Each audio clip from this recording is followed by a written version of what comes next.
Morning. What a beautiful day it is to be in the presence of the Most High God. What a wonderful day it is to know that we are with Him and He's with us, and together we can worship Him, together we can enter His presence, together we can share in His love and His grace and His mercy. And He's got more than enough for every one of us. You know, isn't that amazing how big God is? There's billions of people on this earth, and even if we all pray together, God is big enough to accompany each one of us on a personal basis. And that's why God said, my ways are higher than your ways, and my thoughts are higher than your thoughts. He's the eternal, unchanging God. It's impossible to understand Him, but it's possible to know Him. And that's a glory. You know, Paul says, I consider everything but dung to know Him and the power of His resurrection. So what's Paul saying? He says, I don't want to know Him as He was in His human form. I want to know Him as He is now, clothed in majesty and glory. And we know the Bible tells us when He reveals Himself, when He stands on the Mount Moriah in Jerusalem, on the Mount of Olives, what will happen is they will see His glory. He'll come on a white horse. His robe is washed in the blood of the Lamb. On it is written, King of Kings and Lord of Lords. Out of His mouth comes a sharp two-edged sword. His face is like sun, shining in its brilliance. And the heavens armies follow Him. And you know what will happen to the devil and his armies? They will scatter, because before the power and the glory of our God, they will be destroyed.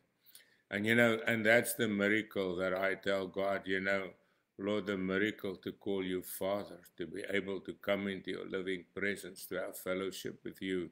And Paul says we are seated in heavenly places with Him. You know, I confess it every morning, Lord, I'm seated in heavenly places with you. But then I ask Him at times, Lord, just show me my surroundings. I just want to know what it's like where I am at the moment, you know. And God just shows us His glory through many ways, right? But you know, this morning, as I was in my closet, as I was having my quiet time with the Lord, I always ask Him, Lord, what do you want to say today? You know, and this is a time of comfort. The Bible also talks, He says, comfort Jerusalem, comfort my people.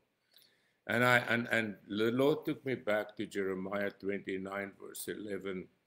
For the Bible says, God says, I know the plans I have for you. Now you must remember, when this was written, Israel was in exile in Babylon. They were captives of the Babylonians. They were in exile. They were far away from their country. They had no hope. They really had no future, because they were captives. They were slaves, you know. And they didn't have power, they didn't have authority, they had nothing really, you know. They had no homeland, they had no home, they really had nothing. But they had something that we have, and that is they had God.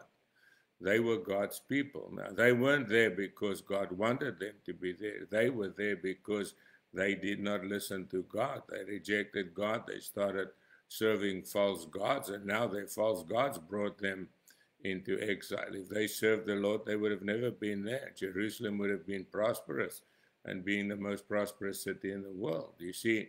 But they left their God, and now they found that under the false gods they were slaves and they weren't free, you see. And it's so in the world too today. If people fall away from God, what happens? They get into the world, and now they're under the power of the world, and in the world there's sorrow and sadness, there's pain and suffering. They follow. Now, why did God do that? God didn't do that. God never moved, you know. Like He said to one person I read of, the person was saying, God, where are you? He said, I'm still here. It's not me that moved, it's you that moved, you know. I've always been here, you see, and that's the thing. Now, we find them there in Babylon, we find them in exile, we find them in pain and hopeless. But now the Lord sends a letter to them through the prophet Jeremiah. And Jeremiah writes to them and he says, God says to you, I know the plans I have for you. God says, even you don't know. I know the plans I have for you, you know, and God knows He has a plan for each one of us, a special plan to take care of us, right? He says, I know the plans I have for you, declares the Lord. And He says, now my plans for you is not plans of destruction that you brought upon yourself, but my plans for you, says the Lord, is plans to prosper you and not to harm you. The Lord said, my will for you is prosperity. Now, we know that it's not a per se, you know, financial prosperity, but prosperity to live for God, to be able to live free, to be able to worship God, to be able to go to the temple. They had no temple in Babylon. They had no place of worship. They had no synagogues, right? But that's not what isn't God's plan for them. God's plan for them was in Jerusalem, the temple where His living presence was, where they could worship and be free. You see, but they decided they didn't want a God. So, well, they found the God of this world is a much worse master. So now He says, I have plans for you to prosper you and not to harm you. Now He comes and He says, my plans for you is to give you hope and a future, you know. And sometimes, I mean, I'm not exempt from it. I also get into trouble. I also mess up at times, you know. I'm not Mr. Perfect at all, you know. I sin, come short. But I have found with times when I've fallen away, you know, when I do my own thing, I found there's trouble there, you know. But when I find I turn to the Lord takes care of that trouble, and the Lord takes care of me. And that is what He says, I plan to not to harm you, but to give you hope and a future. And now this letter was to tell them that God's plans for them was good. And He says, now He comes and He says, when you realize that my plan for you is good and not to harm you, He says, when you realize that, then you will call on me and pray to me and come to me, and I will listen to you.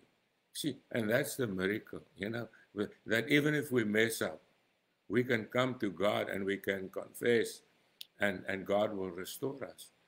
And that to me is just great. I always thought, you know, if I was God, I would have most probably kicked myself out long ago and said, you're useless, you know. But God doesn't do that. We fail time and again, but God forgives time and again. And you know, I've learned something. The guy that wins the fight is not the guy that doesn't go down. It's the guy that gets up once more than he goes down.